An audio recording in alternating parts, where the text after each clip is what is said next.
اب سے تھوڑی دیر پہلے انہوں نے مجھے اور میاں اسلم اقبال کو بلایا اور انہوں نے کہا کہ میرے بہاف پر یہ سٹیٹمنٹ جاری کرو، کیونکہ وہ کہہ رہے ہیں کہ میرے پاس پہلے سے بھی کچھ انفارمیشن آ رہی تھی جس کا ہمیں پہلے پتہ نہیں تھا، لیکن انہوں نے یہ کہا اور انہوں نے کہا ہے کہ 3 لوگوں کے اوپر میرا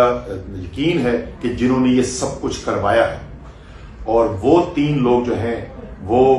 شہباز شریف ہیں، وہ رانا ثناء اللہ ہیں اور وہ میجر جنرل فیصل ہیں۔ یہ انہوں نے کہا کہ میرے پاس یہ انفارمیشن پہلے آ رہی تھی جس کی بنیاد کے اوپر میں یہ کہہ رہا ہوں کہ یہ جو قاتلانہ حملہ کروایا گیا یہ ان لوگوں نے کروایا ہے، اور مطالبہ یہ ہے کہ ان تینوں کو اپنے عہدے سے ہٹایا جائے، اور اگر ان کو اپنے عہدے سے نہیں ہٹایا گیا تو پھر ملک گیر احتجاج ہوگا، اور پھر ایسا نہیں ہو سکتا کہ پاکستان ایسے چلتا رہے عمومی حالات کے ساتھ جب تک ان 3 لوگوں کو نہیں ہٹایا جاتا۔ یہ خان صاحب نے پیغام دیا ہے ساری قوم کے سننے کے لیے، اور اس کے اوپر جو ہے ظاہر ہے تمام پارٹی کے ورکرز اور جو لوگ بھی ہیں وہ انتظار کریں گے جس دن بھی یا جس وقت بھی خان صاحب یہ کال دیتے ہیں اس احتجاج کی، تو پھر ملک بھر میں ایک احتجاج شروع ہو جائے گا اگر جو خان صاحب نے مطالبہ کیا اس کو پورا نہیں کیا گیا۔ میاں اسلم آپ ایڈ کر دیں۔ بسم اللہ الرحمن الرحیم۔ دیکھیں، آج جو ظالمانہ، بزدلانہ، وحشیانہ جو آج اٹیک کیا گیا، قاتلانہ حملہ کیا گیا پاکستان تحریک انصاف کے چیئرمین عمران خان صاحب پر اور ان کے ساتھیوں پر، جس کی مثال شاید پاکستان کی تاریخ میں نہیں ملتی۔ خان صاحب نے تھوڑی دیر پہلے جو کہا ہے، ہم ان تینوں افراد کے اوپر FIR رجسٹر کروانے جا رہے ہیں، اور متعلقہ IG کو FIR کے لیے ہم اپنی سٹیٹمنٹ دے رہے ہیں، اور ان تینوں افراد کے اوپر جو ہے وہ FIR رجسٹر ہوگی، اور وزیر اعلیٰ پنجاب نے کہا ہے کہ ہم JIT بنائیں گے اور اس کے حوالے سے جو بھی ہے انویسٹیگیشن وہ ساری ہوئے گی۔ تو میں سمجھتا ہوں کہ یہ بزدلانہ جو حرکت کی گئی ہے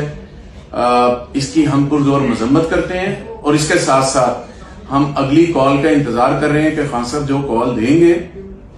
اس کے مطابق پھر ان کے جو ورکرز ہیں جو ان سے پیار کرتے ہیں انشاءاللہ اس کے مطابق چیزیں ہم کریں گے۔ بسم اللہ الرحمن الرحیم۔ جی، سب سے پہلے تو میں قوم کو یہ بتانا چاہتا ہوں کہ ابھی ڈاکٹرز کے ساتھ، ڈاکٹر فیصل سلطان کے ساتھ تفصیلی بات چیت ہوئی ہے میری۔ انہوں نے بتایا ہے کہ ان کو خان صاحب کو جو زخم آئے ہیں وہ زخم کس نوعیت کے ہیں، اور انشاءاللہ تعالی ان کی کنڈیشن سٹیبل ہے اور ایسے ہی رہیں گے، کوئی خطرہ ان کو نہیں ہے۔ اس کے ظاہر ہے گولیاں لگی ہیں، اس کے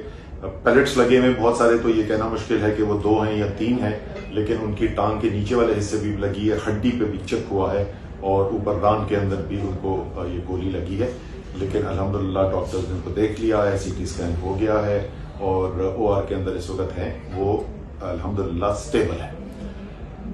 میرے خیال میں اب کسی بھی شخص کو یہ اگر شک تھا تو وہ شک دور ہو جانا چاہیے کہ عمران خان جو بار بار یہ بات کہتے تھے کہ میں اس ملک کی حقیقی آزادی کے لیے اپنی جان دینے کو تیار ہوں، اس میں کسی کو شک نہیں رہ جانا چاہیے۔ میری 2 دن پہلے ان سے بات ہوئی، بہت زیادہ یہ آ رہی تھی خبریں کہ سیکیورٹی کا خطرہ ہے، اور میں نے ان کو فون کیا، میں نے کہا جی یہ آ رہی ہے خبر، تو انہوں نے کہا کہ وہ ٹھیک ہے لیکن ہم جو جہاد کے لیے اب نکلے ہوئے ہیں اس کے اندر تو اسد ہمیں بس اللہ پر ایمان رکھ کر اللہ کے اوپر چھوڑنا چاہیے، وہ اللہ تعالیٰ ہماری حفاظت کرے گا، اور مجھے یقین ہے، یہ میں دل سے میں ہمیشہ سے مانتا ہوں، اللہ تعالیٰ کا سایہ ہے عمران خان کے اوپر۔ انشاءاللہ تعالیٰ اس نے بھی بہت بڑے بڑے کام کرانے اس ملک کے لیے عمران خان سے، انشاءاللہ تعالیٰ وہ حفاظت رہیں گے۔ اب سے تھوڑی دیر پہلے انہوں نے مجھے اور میاں اسلم اقبال کو بلایا اور انہوں نے کہا کہ میرے بہاف پر یہ سٹیٹمنٹ جاری کرو، کیونکہ وہ کہہ رہے ہیں کہ میرے پاس پہلے سے بھی کچھ انفارمیشن آ رہی تھی جس کا ہمیں پہلے پتہ نہیں تھا، لیکن انہوں نے یہ کہا، اور انہوں نے کہا ہے کہ 3 لوگوں کے اوپر میرا یقین ہے کہ جنہوں نے یہ سب کچھ کروایا ہے، اور وہ 3 لوگ جو ہیں وہ شہباز شریف ہیں، وہ رانا ثناء اللہ